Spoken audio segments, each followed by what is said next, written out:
Recovery isn't for people who want it or for people who need it, it's for people who do it. It's about outcomes.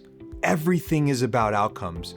And you're coming to Desert Recovery Centers, you're coming to a facility because that's what you're looking for. You got the gift of pain and desperation, you want to make some changes, and you're reaching out for us to help.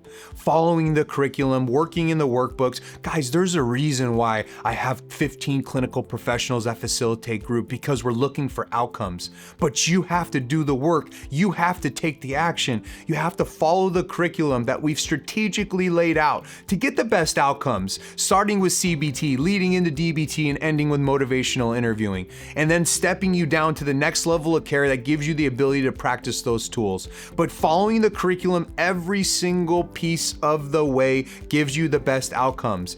Everybody's curriculum is different. Everybody's goals are different. Everybody's recovery looks different. And that's what we've designed, a curriculum that matches your needs. Following the curriculum will give you the outcome. And then all you have to do is continue to do it when you leave.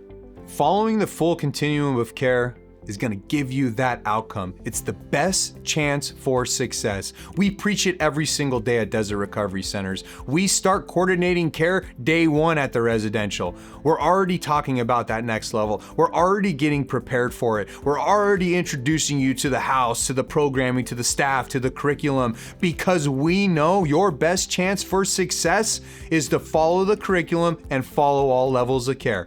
And if you do it, you will get the outcomes.